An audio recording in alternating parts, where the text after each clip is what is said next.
Let's start off here and give us some context here. We're talking about unionized workers here. I thought unions had a relatively small presence among the Starbucks workers. Up until a couple years ago, there were no unionized corporate-owned Starbucks in the United States. Now there are more than 350. This has been, in some ways, the most stunning of a series of stunning union organizing successes at prominent U.S. companies over the past couple years, coming out of the depths of the pandemic. That said, most Starbucks stores in the U.S. are still non-union, and the unionized stores, none of them has come close to actually reaching a union contract with the company.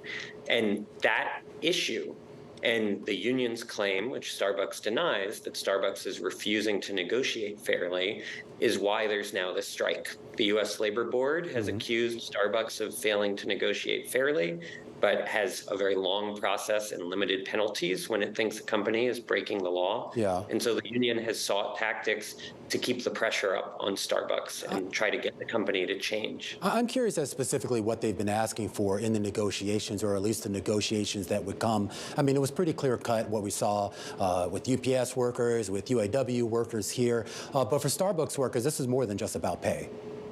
That's right. One of the major issues has been staffing. And in fact, the union has proposed that when a store is understaffed, if you have, say, 2 people doing 3 people's jobs, those 2 people should get the pay that the 3 people would have gotten.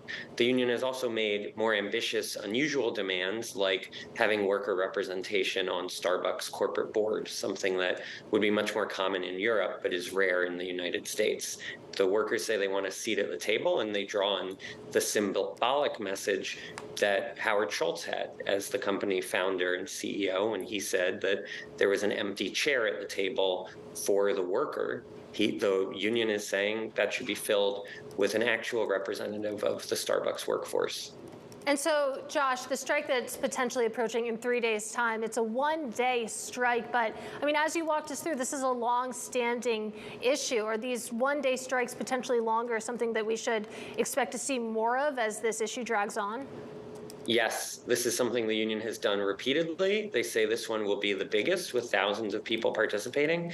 And it's reasonable to expect that there will continue to be work stoppages like this, as well as other forms of pressure, like students pushing to get Starbucks kicked off campus if there isn't some kind of peace that emerges between the company and the union. And any kind of peace agreement at this point still seems far away.